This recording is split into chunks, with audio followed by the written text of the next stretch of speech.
अस्सलाम वालेकुम लिसनर्स। उम्मीद करता हूँ आप लोग दुनिया में जहाँ भी मौजूद हैं खैरियत से हैं, खुश हैं और आपकी ज़िंदगी बेहतर गुजर रही है। जिस तरह कि आपको मालूम है कि आजकल शदीद सर्दी हो रही है और जिसकी वजह से थोड़ी तबीयत नासाज है, तो बराए मेहरबानी अगर कोई गलती हो जाए या आवाज़ सही ना निकले तो मुआफ़ कर दीजिएगा। आज की ये जो कहानी है, ये कहानी ताबिश साहब की कहानी है और ये 1992-93 की उस दौर की कहानी है।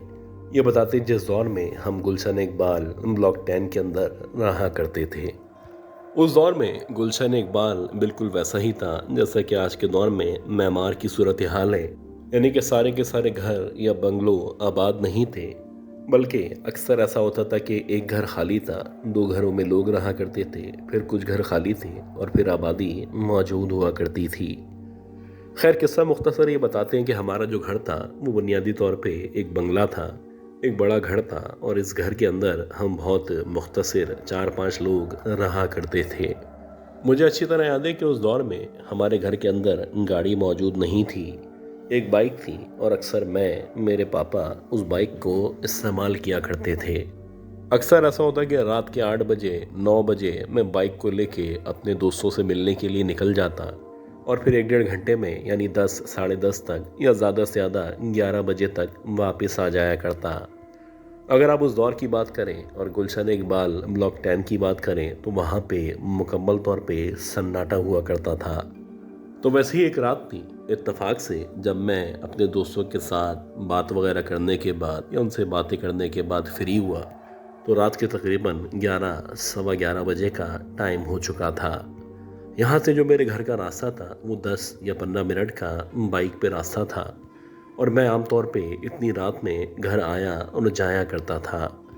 ये जो रास्ता था ये मुकम्मल तौर पे सुनसान था, यानी रोड से मुड़ने के बाद जो गली सीधी हमारे घर की तरफ जाया करती थी, इस रास्ते में एक पुराना गवर्नमेंट स्कूल मौजूद था और आगे जाके एक मैदानी इलाका या आप कह सकते हैं कि क्रिकेट ग्राउंड की जगह मौजूद थी। जैसे कि आज के दौर में भी ये जो क्रिकेट ग्राउंड्स होते हैं, ये पार्क्स वगैरह जो होते हैं, यहाँ पे कचरा वगैरह फेंका जाता है। उस दौर में भी ऐसे ही पार्क्स में, ग्राउंड्स में जगह जगह कचरा पड़ा होता था। खैर मैं अपनी बाइक लेके निकला और जैसे ही मैं निकला और ख़ास तौर पे जब उस एरिया की तरफ आया जहाँ पे स्कूल मौजूद था या जहाँ पे छोटा सा ग्राउंड या पार्क मौजूद था, तो वहाँ पहुँचते ही मेरी बाइक ने एकदम से झटके लेना शुरू कर दिए। हालांकि आमतौर पे जो मेरी बाइक थी उसके अंदर फ्यूल मौजूद होता था, लेकिन इत्तेफाक है कि उस रात ये वाकया क्योंकि मेरे साथ पेश आना था, शायद इसी वजह से ये जो पेट्रोल था ये ख़त्म हुआ और गाड़ी एग्जैक्टली उस स्कूल के सामने जाके रुक चुकी थी। पहले तो मैंने बाइक को हिलाया, लेटाया और अपने तौर पे बाइक को स्टार्ट करने की कोशिश की, लेकिन जब मुतादिद बार कोशिश करने पे बाइक स्टार्ट नहीं हुई तो मैंने सोचा कि इस अंधेरे में इस जगह खड़े रहने से बेहतर है कि मैं आहिस्ता आहिस्ता पैदल ही आगे बढ़ता चला जाऊं।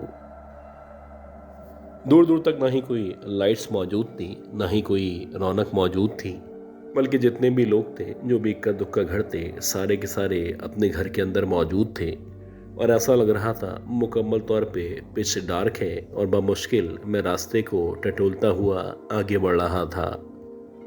इसी दौरानिए में देखते ही देखते मुझे ऐसा लगा जैसे किसी के हंसने की या कहका लगाने की आवाज़ मेरे कानों में गूंजी है।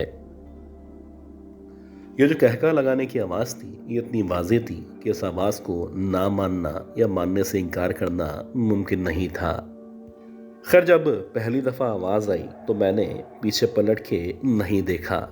मेरा ख्याल था कि होगा कोई, हो सकता है कोई पीछे आ रहा हो या कुछ लोग हों जो मेरे पीछे आपस में बातें करते हुए आगे बढ़ रहे हों। लेकिन कुछ देर के बाद बाकायदा ऐसा लगा जैसे किसी ने मेरा नाम लेके मुझे पुकारा हो। अजीब बात यह थी कि जिसने मेरा नाम लेके मुझे पुकारा था उस आवाज़ को सुनने के बाद ऐसा महसूस हुआ था जैसे ये आवाज़ किसी लड़की की आवाज़ है और ये आवाज़ बड़ी जानी पहचानी सी आवाज़ है। बात ऐसा ही थी कि ये जो आवाज़ थी ये बज़ाहिर मेरी एक कज़न की आवाज़ महसूस हो रही थी और बज़ाहिर ये जो आवाज़ थी ये उसी कज़न की आवाज़ थी जिस कज़न को मैं काफ़ी अरसे से पसंद किया करता था।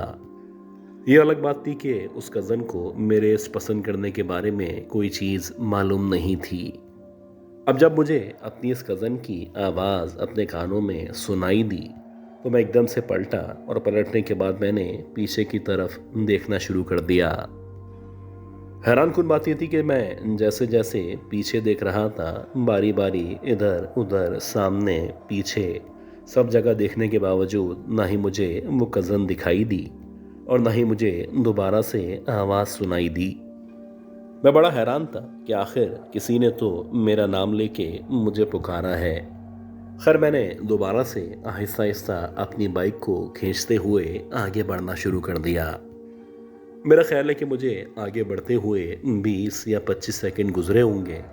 अब मुझे बाकायदा ऐसा महसूस हो रहा था जैसे कोई मुझे फॉलो कर रहा है, और जो भी मुझे फॉलो कर रहा है उसके फॉलो करने की आवाज़ यानी कदमों की भारी सी आवाज़ मुझे अपने कानों में पड़ती हुई महसूस हो रही थी। जैसे जैसे टाइम गुजर रहा था वैसे वैसे भारी कदमों के साथ साथ पायल और घुंघरू की आवाज़ मेरे कानों में टकरा रही थी, और अब मुझे यकीन हो चला था कि जो भी पीछे मौजूद है यकीनन वो एक औरत है और उसने अपने पैरों में पायल या घुंघरू पहन रखे हैं।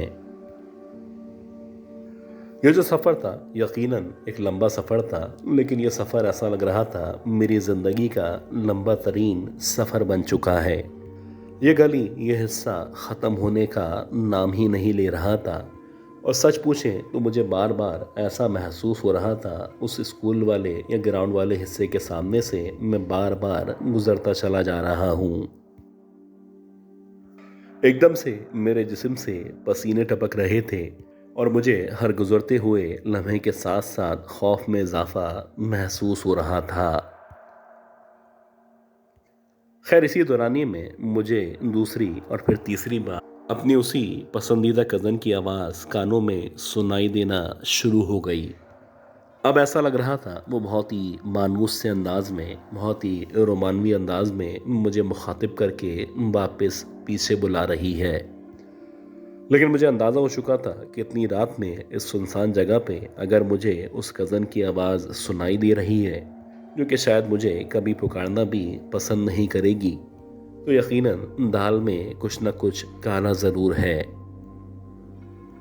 आप यकीन करें कि इससे पहले मैं इस गली को क्रॉस कर पाता अब मुझे अपने सामने से कोई आता हुआ दिखाई दे रहा था। यकीनन ये एक औरत थी जिसने सफ़ेद कलर की साड़ी पहन रखी थी। अजीब से बिखरे बिखरे से गंदे गंदे से उसके बाल थे। ऐसा लग रहा था सालों से उसने अपने चेहरे को, अपने बालों को नहीं धोया है।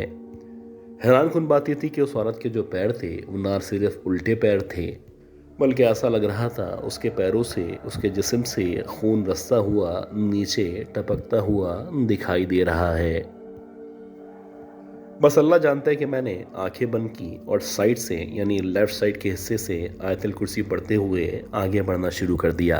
अजीब बात यह थी कि मैं जब आगे बढ़ रहा था और मैंने अपनी आंखें इवन बंद कर रखी थी, लेकिन आयतल कुर्सी पढ़ने की वजह से शायद मैं सही सिमत में बढ़ता चला गया, और जब मैंने कुछ देर के बाद आंखें खोली तो ये गली ख़त्म हो चुकी थी और मेरे सामने वाज़े तौर पे मेरा घर दिखाई दे रहा था। अच्छा गाइस, उम्मीद करता हूँ ये जो पहली स्टोरी थी, ये कहानी, ये स्टोरी आपको ज़रूर पसंद आई होगी। अब हम चलते हैं आज की दूसरी बहुत ही खौफनाक कहानी की तरफ, और मैं उम्मीद करता हूँ कि आपने अब तक इस ऑडियो को, इस वीडियो को लाइक ज़रूर कर दिया होगा।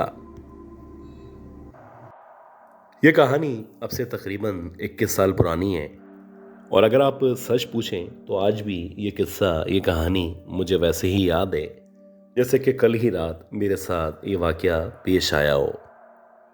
वैसे तो आमतौर पे हमारे ख़ानदान की जो भी शादियां थीं, जो भी प्रोग्राम्स थे, वो डिस्ट्रिक्ट सेंट्रल के अंदर ही हुआ करते थे। लेकिन हमारे ख़ानदान के अंदर एक ऐसी फैमिली थी जो कि ज़रा रिच थे, या आप कह सकते हैं जिनकी जो फाइनेंशियल पोजीशन थी ज़रा बेहतर थी।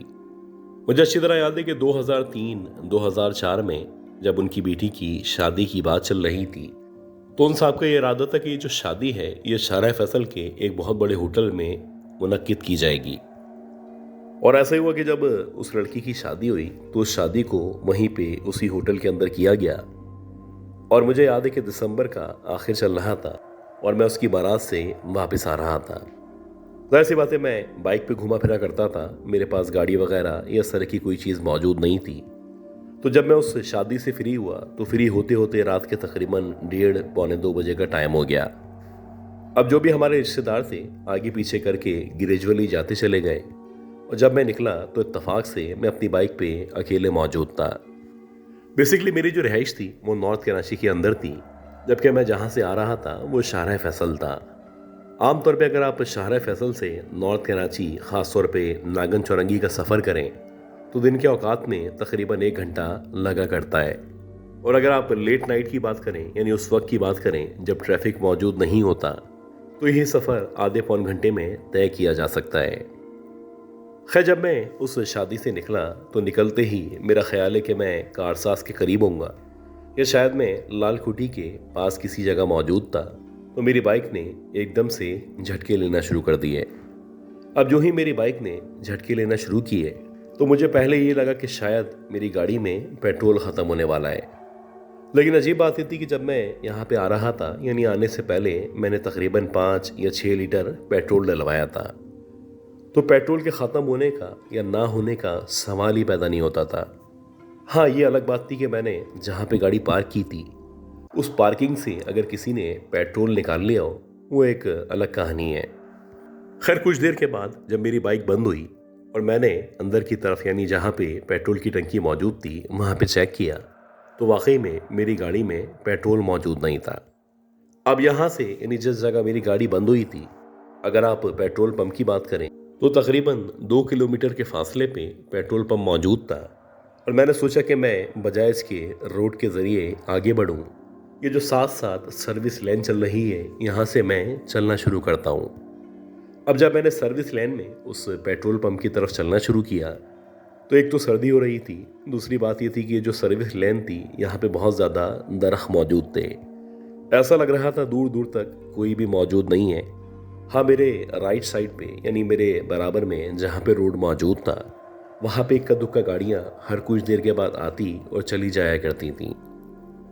खैर, मैं था तो शाहरा फैसल पे यानी उसके सर्विस रोड पे, लेकिन सच्ची बात यह कि मेरी हालत गैर हो चुकी थी और मुझे कुछ अजीब सा डर सा महसूस हो रहा था। आमतौर पे मैं इतनी जल्दी नहीं डरा करता था, लेकिन उस रात अल्लाह जाने एक अजीब सी बेचैनी थी और मुझे लग रहा था जैसे कुछ न कुछ होने वाला है। खैर, इसी दौरानिए में मुझे अपने पीछे की तरफ से ऐसा लगा जैसे किसी ने मुझे फॉलो करना शुरू किया है। शुरू शुरू में मुझे किसी के चलने की या कदमों की आवाज़ आ रही थी और मुझे लगा कि शायद कोई चौकीदार होगा या हो सकता है मेरी तरह कोई मुसाफिर हो जो यहाँ से गुजर रहा हो। लेकिन अजीब बात यह थी कि कुछ देर के बाद ये जो कदमों की आवाज़ थी अब लग रहा था जैसे पायल ये घुंघरू की आवाज़ में तब्दील हो चुकी है। अब ऐसा लग रहा था जैसे कोई सनफे नाजुक मेरे पीछे चलती चली आ रही है और उसने ना सिर्फ पायल या घुंघरू पहन रखे हैं, बल्कि ऐसा लग रहा था या ऐसा गुमान हो रहा था कि कुछ देर के बाद चूड़ियों के खनकने की आवाज़ सुनाई देती है। कुछ देर नज़रअंदाज करने के बाद बिलाखिर जब मैंने अपने पीछे की तरफ मुड़ के देखा तो मुझे ऐसा लगा एक बहुत ही खूबसूरत सी लड़की जो कि शायद यहाँ कहीं किसी बिल्डिंग में किसी ऑफिस में काम किया करती होगी मेरे पीछे चलती चली आ रही है। बज़ाहिर जो 1 या 2 सेकंड के लिए मैंने उसकी शक्ल पे देखा था तो पहला इंप्रेशन तो यही था जैसे कोई बहुत ही हसीन लड़की है, बहुत ही गोरी चिट्टी है और इस कदर गोरी चिट्टी है कि अंधेरे में भी उसकी शक्ल या उसका रंग मुझे दिखाई दे रहा है। अच्छा, अजीब बात यह थी कि वो ना सिर्फ मेरे पीछे चलती चली आ रही थी, जब मेरा उससे इंटरेक्शन हुआ था या आप कह सकते हैं 2-3 सेकंड के लिए जब मैंने उसको देखा था तो इत्तेफाक से उस लड़की ने भी मेरी तरफ देखा था। सबसे हैरान कुन बात यह थी कि उस लड़की के चेहरे पे एक बहुत ही प्यारी सी मुस्कुराहट मौजूद थी। हालांकि मैं इस लड़की को ना ही जानता था, ना ही इस लड़की से या इस तरह की लड़की से मेरी कभी मुलाकात हुई थी और ना ही अल्लाह जाने ये कहाँ से क्यों कर मेरे पीछे चलती चली आ रही थी। बात ये भी थी कि अक्सर शाहरा फैसल के बारे में या इस तरह के एरिया के बारे में मैंने लोगों से बहुत सारे किस्से, बहुत सारी कहानियाँ सुन रखी थी कि रात में इस तरह से औरतें अपनी तरफ अट्रैक्ट करती हैं और चोरों डकैतों के ज़रिए हमें लूटने की कोशिश की जाती है।